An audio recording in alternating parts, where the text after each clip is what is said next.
Elon Musk. Quem nunca ouviu falar do excêntrico CEO da Tesla Motors, Elon Musk? Ele é um dos empresários mais imprevisíveis e ambiciosos do Vale do Silício, e a imprensa sempre o rotula como o próximo Steve Jobs. O garoto sul-africano Musk sempre foi apaixonado por tecnologia, pelo espaço e por energias renováveis, e se mudou para os Estados Unidos ainda quando garoto.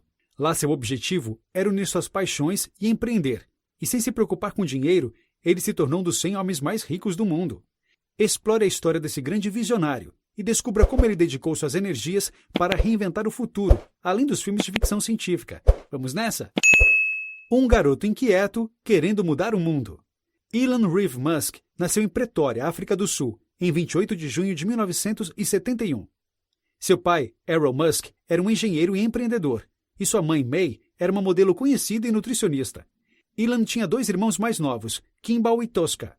Dotado de uma memória fotogênica e um apetite pela leitura, Elon se saiu bem no colégio. Seus pais se divorciaram durante sua adolescência, e aos 17 anos, Musk deixou a África do Sul para ir ao Canadá. Sua mãe May era uma cidadã canadense, e por isso Elon conseguiu o passaporte canadense. Elon acabou se matriculando na Queen's University em Kingston, Ontário. Ele escolheu a Queen's porque considerou que a faculdade tinha mulheres mais bonitas do que nas outras universidades. Quando seus irmãos foram para o Canadá, Elon e Kimball tinham o hábito de ligar para algumas pessoas interessantes para marcar uma conversa e um almoço. Eles conseguiram se encontrar com diversas pessoas influentes, incluindo o diretor de marketing do time de beisebol Blue Jays, um escritor de negócios do jornal Globe e um executivo do Bank of Nova Scotia. Elon estudou administração e começou a vender partes de computadores e PCs montados em seu dormitório. Ele estava começando a se destacar academicamente, e depois de 2 anos na Queen's, pediu transferência para a Universidade da Pensilvânia, com uma bolsa de estudos. Ele decidiu estudar economia na Wharton School e um bacharelado em física. Ele e seu colega de quarto, A.J. Ricci, alugaram uma casa perto do campus. Nos fins de semana, eles transformavam a casa em uma boate e cobravam $5 de entrada. Não era incomum que 500 estudantes aparecessem numa sexta ou num sábado à noite, permitindo que Elon e A.J. pagassem o aluguel de um mês inteiro em apenas uma noite. Enquanto estava na Universidade da Pensilvânia, Musk escreveu um trabalho detalhando a Estação de Energia do Futuro, que consistia em enormes matrizes solares no espaço, transferindo energia para a Terra via micro-ondas. Ele também escreveu um segundo trabalho, que falava sobre colocar toda a informação do mundo em um único banco de dados. Um terceiro versava sobre o potencial comercial dos ultracapacitores, como dispositivos de armazenamento. Musk decidiu perseguir projetos em 3 áreas: a internet, energias renováveis e o espaço. Ele não estava muito preocupado em se tornar rico ou ganhar dinheiro, e sim fazer a diferença no mundo. O primeiro empreendimento, a Zip2. No verão de 1994, Elon Musk e seu irmão Kimball viajaram pelos Estados Unidos dirigindo uma BMW 320i de 1970. Eles começaram em São Francisco e terminaram na Pensilvânia. Elon fez estágios em 2 empresas do Vale do Silício, o Pinnacle Research Institute, que explorava maneiras de utilizar ultracapacitores em veículos elétricos e híbridos, e a Rocket Science Games, que estava começando a passar os jogos dos cartuchos para a então novidade, os CDs. Musk gostou muito do Vale do Silício, e assim que se formou voltou para lá, e perseguiu seu doutorado em Ciência de Materiais e Física em Stanford. Ele largou Stanford depois de 2 anos, e convenceu seu irmão Kimball a se mudar para o Vale do Silício. Os irmãos decidiram lançar a Global Link Information Network, que mais tarde passou a se chamar Zip2. A empresa queria ser um classificado de restaurantes, lojas de roupa, cabeleireiros e outros negócios. O objetivo era listar os serviços destes negócios em um diretório pesquisável ligado a um mapa. A Zip2 alugou um pequeno escritório em Palo Alto e começou a contratar funcionários. Elon cuidava da programação do site, enquanto Kimball começou a vender o produto de porta em porta. O pai deles deu 28 mil para financiar o negócio, mas o dinheiro estava tão apertado que Elon e Kimball dormiam no escritório nos 3 primeiros meses. Eles tomavam banho em uma academia local. Vender catálogos em um diretório online era muito difícil no final de 95. O time de vendas lutava, mas ninguém estava comprando. Apesar disso, os irmãos continuaram confiantes. No final de 1996, a empresa de investimentos More Davidal Ventures soube que eles estavam tentando criar as páginas amarelas virtuais, e depois de se encontrarem com Elon e seu irmão algumas vezes, concordaram em investir 3 milhões na Zip2. Com esse investimento, a Zip2 decidiu criar um software que seria vendido para os jornais, permitindo que eles construíssem seus diretórios locais online para as imobiliárias, concessionárias de automóveis e outros anúncios classificados. A injeção de capital também permitiu que a Zip2 pudesse contratar pessoas mais talentosas. Um novo CEO e engenheiros de software foram contratados, mas Elon, diretor de tecnologia, ficou incomodado, pois ele queria ser o CEO. A mudança na direção da Zip2 funcionou muito bem. O New York Times, a Hearst Corporation e várias outras empresas não só assinaram o serviço, mas também investiram com 50 milhões adicionais no negócio. Em abril de 98, a Zip2 anunciou que ia se fundir com a CitySearch, sua principal concorrente, em um acordo de cerca de 300 milhões.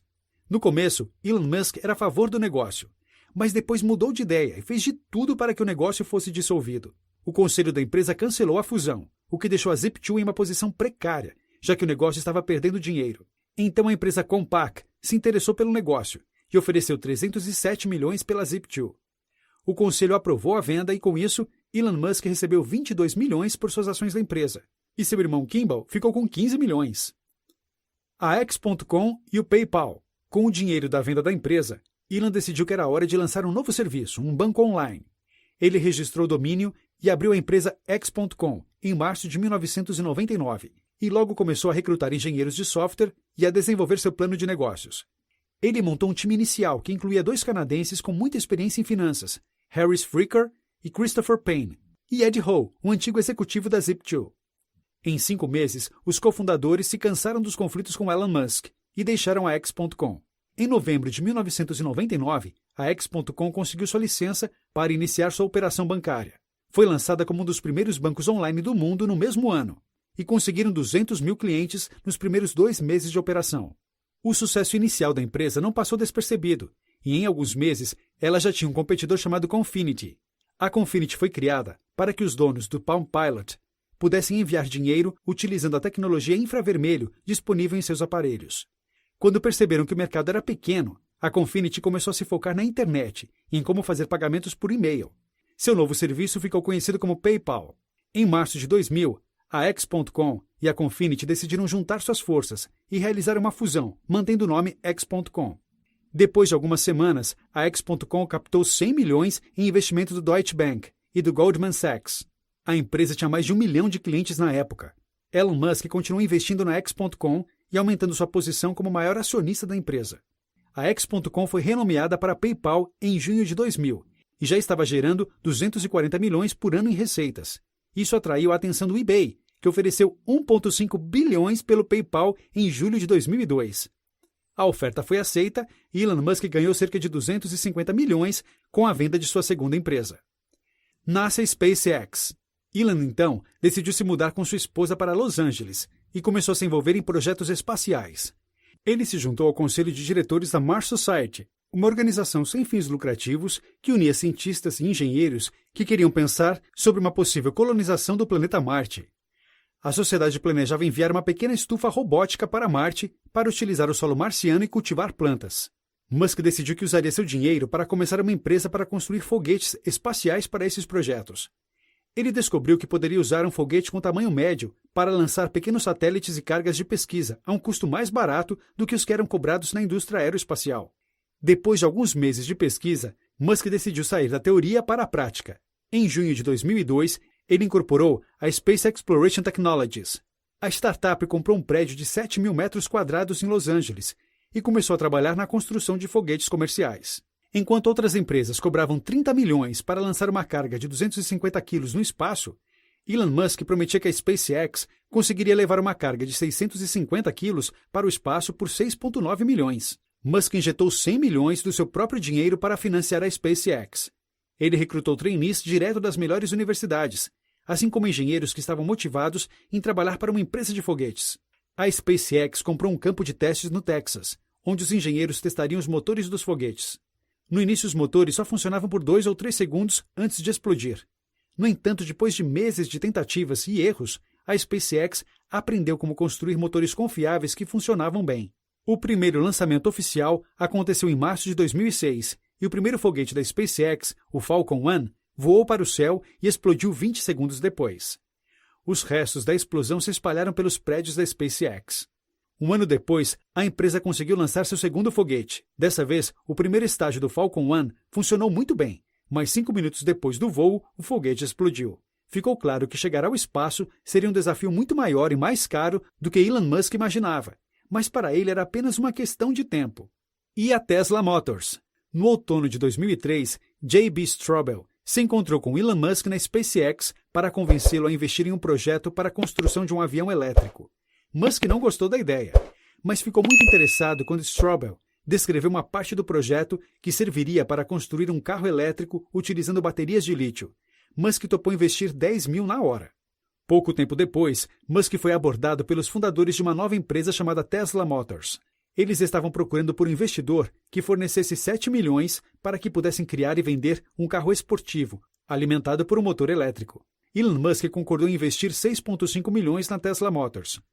Isso tornou o maior acionista e presidente da empresa. Musk colocou os fundadores da Tesla, Martin Eberhard e Mark Tarpenning, em contato com J.B. Straubel, que estava trabalhando para desenvolver baterias para carros elétricos esportivos. O time da Tesla abriu seus escritórios em um depósito de 1.000 metros quadrados em São Carlos e começou a desenvolver a tecnologia. O plano original da Tesla era simples: pegar um Lotus Elite e reformá-lo com uma propulsão elétrica desenvolvida por uma empresa chamada AC Propulsion. Eles presumiram que a Tesla seria capaz de terceirizar a transmissão e as outras partes que seriam utilizadas, mas a realidade foi muito mais desafiadora. Por exemplo, ninguém antes havia tentado combinar inúmeras baterias de lítio em paralelo. Os engenheiros precisaram descobrir como unir as baterias de maneira que não dissipassem calor e que evitassem que o fogo se espalhasse pelo veículo em caso de acidentes. Mais tarde, eles decidiram que o novo carro da Tesla, chamado Roadster, também precisava agradar os clientes e ser bonito. A empresa contratou designers, que desenvolveram um novo design feito de fibras de carbono. Em janeiro de 2006, a Tesla captou mais uma rodada de investimentos, levantando mais 40 milhões. Musk investiu mais 12 milhões no negócio. Quando o novo Roadster foi anunciado ao mundo em julho de 2006, o preço para o carro era de 90 mil. O Roadster andava a cerca de 400 km por carga da bateria. Mas quando os analistas financeiros estudaram o plano de negócios da Tesla, eles perceberam que custaria de 170 a 200 mil para construir cada carro que era vendido por cerca de 90 mil ao consumidor final. Próximo da falência. Apesar de todo o progresso da Tesla, em 2008, a empresa gastou 140 milhões para desenvolver o Roadster, 25 milhões a mais do que o valor estimado no plano de negócios de 2004. Para piorar a situação, os mercados financeiros estavam passando por uma enorme crise. Para piorar, a SpaceX fracassou em sua segunda tentativa de lançamento. A fortuna de 200 milhões de Musk estava desaparecendo. A SpaceX estava lutando para ter dinheiro suficiente para pagar seus funcionários. A Tesla também estava enfrentando problemas financeiros e diversos artigos negativos apareceram na mídia sobre as capacidades de gerir negócios de Elon Musk. Em dezembro de 2008, Musk desenvolveu campanhas simultâneas para levantar investimentos para a Tesla e a SpaceX. A SpaceX conseguiu captar investimentos da NASA depois do seu quarto lançamento, que foi bem sucedido. Em 23 de dezembro, a NASA anunciou que forneceria 1,2 bilhões para a SpaceX em um contrato de serviços de transporte por 12 voos para a Estação Espacial da NASA. Enquanto isso, a Tesla precisava de mais capital ou teria que declarar falência. Musk tinha o plano de injetar mais 40 milhões na Tesla. Depois de tentar conseguir o dinheiro com alguns investidores sem sucesso, ele pegou um empréstimo com a SpaceX e financiou os 40 milhões necessários. O que aconteceu com a SpaceX? Atualmente, o foguete Falcon 9 da SpaceX é considerado muito confiável pela indústria espacial. A SpaceX lança em média um foguete por mês, colocando satélites em órbita de diversos países e empresas. O fato de que a SpaceX fabrica todas as suas máquinas é uma grande vantagem competitiva e fez com que os Estados Unidos se tornassem um player importante no mercado de lançamentos comerciais. Todos os seus competidores americanos da SpaceX, como Boeing, Lockheed Martin, Orbital Sciences, dependem de fornecedores russos para seus veículos de lançamento, enquanto a SpaceX fabrica tudo o que ela precisa. Isso se traduz em uma grande economia de custos para os clientes. No momento, um voo da Falcon 9 custa 60 milhões, e a empresa está trabalhando para diminuir esse custo para 20 milhões, utilizando economias de escala. No longo prazo, Elon Musk acredita que o custo por voo possa ser menor que 12 milhões. Em comparação, a United Launch Alliance cobra do governo americano cerca de 380 milhões por voo. A última geração dos foguetes da SpaceX é o Falcon 9, mas a empresa já está desenvolvendo o Falcon Heavy, um grande foguete unindo 3 foguetes Falcon 9 para criar um veículo de lançamento que aguentará o dobro da carga do seu maior competidor, a 1/3 do seu custo. A SpaceX também está desenvolvendo um porto espacial no Texas e cápsulas para atracarem na Estação Espacial Internacional. E o mais impressionante, a SpaceX conseguiu alcançar isso tudo sendo uma empresa privada, sem abrir o capital. O futuro dos carros elétricos e da Tesla. Depois de quase sair do mercado no final de 2008, a Tesla impressionou o mercado automotivo ao lançar seu sedã modelo S, no meio de 2012. Esse veículo elétrico luxuoso possui uma bateria, que é a base do carro, e um motor elétrico do tamanho de uma melancia, que está localizado entre os pneus traseiros. Ele pode fazer mais de 480 km com uma única carga e acelera de 0 a 100 por hora em 4,2 segundos. Para os engenheiros, o Tesla Model S tem estatísticas impressionantes. Os carros tradicionais só conseguem converter de 10 a 20% da energia da gasolina em energia de propulsão, sendo que o resto é perdido em forma de calor, resistência do vento, freios e outras funções mecânicas. Já o Model S possui apenas uma dúzia de partes móveis e é cerca de 60% eficiente. Em termos práticos, isso significa que o Model S faz o equivalente a 160 km por galão de gasolina.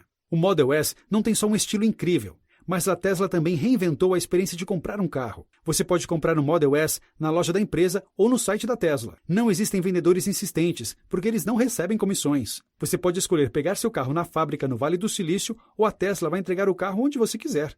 Depois de comprá-lo, você não vai precisar trocar o óleo nunca. Se houver algum problema, a Tesla vai até você e te empresta um outro carro enquanto o seu é reparado. Enquanto você deixa seu carro carregando, os engenheiros da Tesla podem instalar atualizações de software pela internet. Depois de quase quebrar no final de 2008, a Tesla começou a vender seu modelo original, Roadster, no início de 2009. Assim que a empresa começou a ganhar tração, Musk declarou um aumento de preço para o Roadster, de 92 mil para 109 mil. Os clientes permaneceram fiéis, já que compraram a ideia de tentar mudar o mundo. Mas a Tesla precisou fazer o recall dos seus 2 veículos, gerando publicidade negativa. De 2008 a 2012, a Tesla vendeu cerca de 2.500 carros Roadster. Musk decidiu então que era a hora da Tesla construir um novo modelo de carro elétrico. Ele se uniu a Franz von Holzhausen, um experiente design de carros. Ele e Musk desenvolveram então o design do Model S. Quando a General Motors e a Toyota anunciaram que iriam fechar sua fábrica em Fremont, na Califórnia, em 2009, Musk entrou em ação. Ele comprou a planta por 42 milhões. A Toyota gastou quase 1 bilhão para construí-la. Além disso, a Toyota anunciou que investiria 50 milhões na Tesla por 2,5% da empresa. Musk decidiu abrir o capital da Tesla em um IPO no verão de 2010. Fazendo isso, ele poderia levantar os 200 milhões que a empresa precisava no momento. O IPO aconteceu em junho de 2010 e levantou 226 milhões para a Tesla, apesar do fato de que a empresa tinha registrado perdas de 55,7 milhões em 2009. Quando a Tesla anunciou o Model S em 2009, prometeu começar a entregar os carros em 2010. Quando o Model S começou a ser produzido em 2012, o mundo automotivo ainda estava impressionado, apesar dos atrasos. Além disso, Musk anunciou que a empresa havia começado a construir a primeira parte de uma rede de estações de carregamento, que eventualmente se espalhariam por todos os Estados Unidos. Os donos dos carros poderiam carregar suas baterias gratuitamente, e o computador de bordo dos carros poderia guiá-los até uma das estações mais próximas. Mas em 2012, a Tesla estava mais uma vez em posição financeira desfavorável. Um grande número de pessoas reservava o Model S por 5 mil, mas poucas pessoas realmente compravam o carro. Musk se preocupou e fez com que todos os funcionários da empresa ligassem para as pessoas na lista de espera. Ele também negociou com Larry Page para que o Google comprasse a Tesla por 1 bilhão e por uma promessa de investimento de 5 bilhões. Musk não precisou fechar um negócio com o Google. Em algumas semanas, o dinheiro começou a entrar e a Tesla conseguiu vender 4.900 unidades do Model S. A Tesla impressionou o mercado em maio de 2013, com 562 milhões em vendas, o que fez com que suas ações pulassem de 30 para 130 em julho. A Tesla anunciou em 2013 e 2014 que agora tinha tecnologia para trocar as baterias do Model S em 90 segundos, pelo preço de um tanque de gasolina. Anunciou também uma nova versão de alto desempenho do Model S e uma terceira geração de carro chamada Model X. Estava claro que a Tesla continuaria a se destacar e a mudar a indústria automotiva mundial. A SolarCity e a Gigafactory da Tesla. Em 2006, os primos de Elon Musk decidiram tentar um novo desafio. Eles começaram uma empresa chamada SolarCity, que instalava painéis solares em casas. Elon se tornou o diretor da empresa e seu maior acionista. Em 2012, a SolarCity se tornou a maior instaladora de painéis solares nos Estados Unidos. Fez seu IPO em 2012. E em 2014, o negócio já era avaliado em 7 bilhões. Logo depois, a SolarCity anunciou que começaria a vender sistemas de armazenagem de energia, em parceria com a Tesla Motors. A empresa também sinalizou seu interesse em fabricar seus próprios painéis de energia solar. Quando a Tesla anunciou que iria construir sua própria fábrica para fabricar baterias de lítio para seus carros, gerou uma grande guerra entre os estados que queriam a fábrica em seus territórios. Nevada ganhou a guerra, oferecendo à Tesla incentivos tributários no valor de 1,4 bilhões. A fábrica da Tesla, chamada de Gigafactory, será a maior fábrica de produção de baterias de lítio do mundo e também vai permitir que a empresa diminua seus custos com bateria para seus novos carros. Diante dessa redução de custos, a Tesla está trazendo ao mercado um carro SUV chamado Model X e o Model 3, que deve sair ainda em 2017. O Tesla Model 3 deve ter um preço de 35 mil. Enquanto isso, a SpaceX está se preparando para começar a levar astronautas para a Estação Espacial Internacional. A empresa também está começando a construir e vender satélites. O plano de longo prazo de Elon Musk ainda é fazer a SpaceX crescer a ponto de fazer com que seja viável construir um posto humano em Marte. Notas finais. Elon Musk valia cerca de 10 bilhões em 2015. Mas o que realmente o diferencia da maioria dos bilionários é sua disposição em perder tudo. Por exemplo, ele não quer só uma Gigafactory, ele quer inúmeras competindo umas com as outras. Ele está disposto a usar sua riqueza para que outras pessoas se envolvam na área, mesmo que isso signifique aumentar a competição contra ele no mercado.